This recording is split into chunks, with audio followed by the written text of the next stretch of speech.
Les Actes des Apôtres, chapitre 15.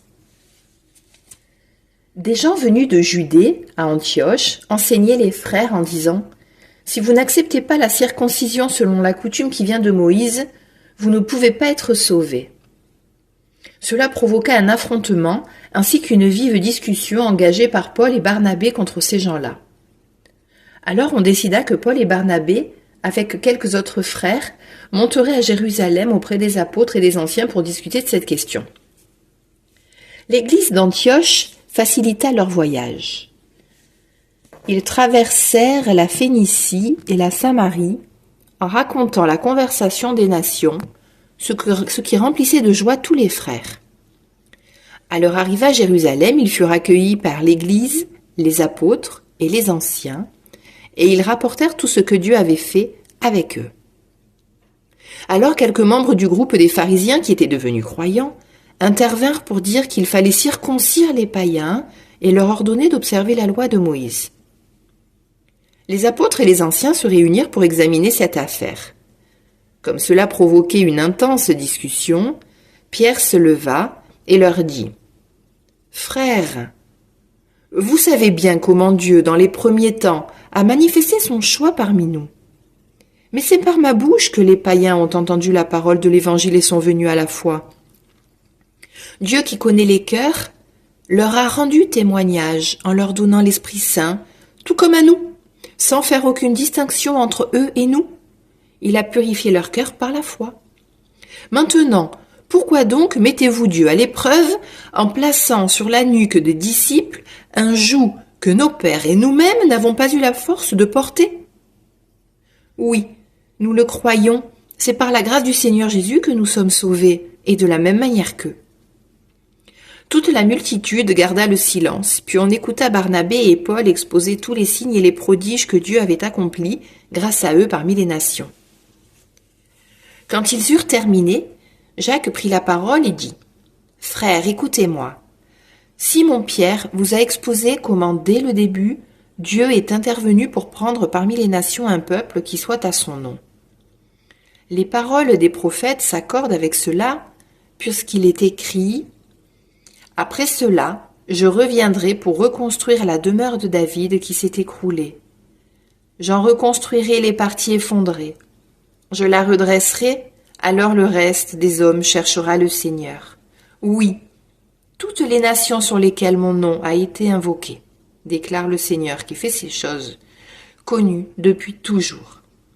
Dès lors, moi, j'estime qu'il ne faut pas tracasser ceux qui, venant des nations, se tournent vers Dieu.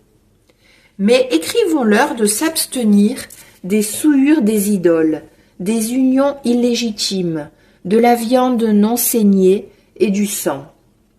Car depuis les temps les plus anciens, Moïse a dans chaque ville des gens qui proclament sa loi, puisque dans les synagogues, on en fait la lecture chaque sabbat. » Alors les apôtres et les anciens décidèrent avec toute l'Église de choisir parmi eux des hommes qu'ils enverraient à Antioche avec Paul et Barnabé. C'étaient des hommes qui avaient de l'autorité parmi les frères. Jude, appelé aussi Barsabas et Silas. Voici ce qu'ils écrivirent de leurs mains. Les apôtres et les anciens, vos frères, aux frères issus des nations qui résident à Antioche en Syrie et en Cilicie, salut. Attendu que certains des nôtres, comme nous l'avons appris, sont allés sans aucun mandat de notre part tenir des propos qui ont jeté chez vous le trouble et le désarroi, nous avons pris la décision à l'unanimité de choisir des hommes que nous envoyons chez vous, avec nos frères bien-aimés Barnabé et Paul, eux qui ont fait le don de leur vie pour le nom de notre Seigneur Jésus-Christ. Nous vous envoyons donc Jude et Silas, qui vous confirmeront de vive voix ce qui suit. L'Esprit Saint et nous-mêmes avons décidé de ne pas faire peser sur vous d'autres obligations que celles-ci qui s'imposent.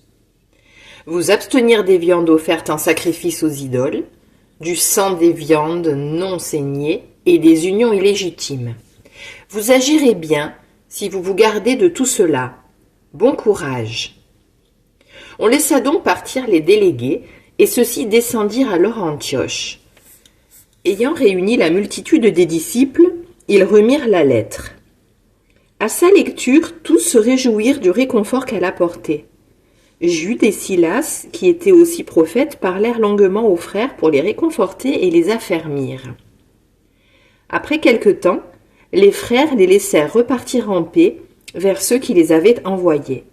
Quant à Paul et Barnabé, ils séjournaient à Antioche, où ils enseignaient, et avec beaucoup d'autres annonçaient la bonne nouvelle de la parole du Seigneur. Quelque temps après, Paul dit à Barnabé : « Retournons donc visiter les frères en chacune des villes où nous avons annoncé la parole du Seigneur, pour voir où ils en sont. » Barnabé voulait emmener aussi Jean, appelé Marc, mais Paul n'était pas d'avis d'emmener cet homme, qui les avait quittés à partir de la Pamphylie et ne les avait plus accompagnés dans leurs tâches. L'exaspération devint telle qu'ils se séparèrent l'un de l'autre. Barnabé emmena Marc et s'embarqua pour Chypre. Paul, lui, choisit pour compagnon Silas et s'en alla, remis par les frères à la grâce du Seigneur. Il traversait la Syrie et la Cilicie en affermissant les églises.